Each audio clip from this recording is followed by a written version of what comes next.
我们来看看消息啊啊，这边有个推文了啊，地图上看是在这里啊，是从10月份开始啊，从10月份开始，大概有接近400例啊，不明原因的一种疾病。这个呢发生在刚果民主共和国西南的一个省，然后呢，报告呢有79例已经死亡了啊。症状呢包括发热、头痛、咳嗽、呼吸困难，还有说完了，我看到天上那个飞碟哗哗哗哗在转啊，刚才说的那个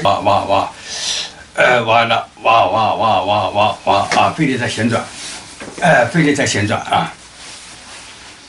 飞碟在旋转啊，在天上，飞碟在旋转啊，旋转的时候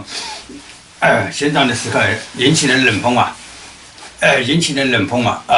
让人感冒了啊，是那个飞碟在天上啊，监视着那边的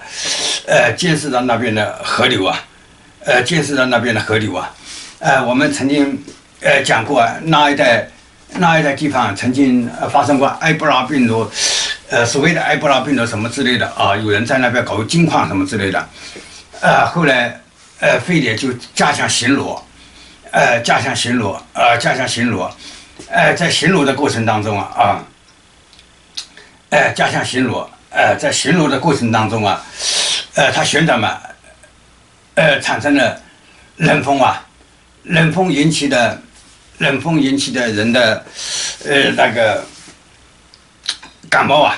冷飕飕的感冒啊，感冒以后再发热啊，感冒以后再发热啊，感冒以后再发热啊，这个原来是飞碟在巡逻，的是个旋转的时候卷出的冷风啊，引起的类似感冒一样的疾病，因为那个飞碟一直在监视在那边啊，一直监视在那边所以呢，它就一直在那边不停的旋转，不停的旋转，所以呢，引起了疾病啊，这个这样就明确了啊，这到底是什么来的啊？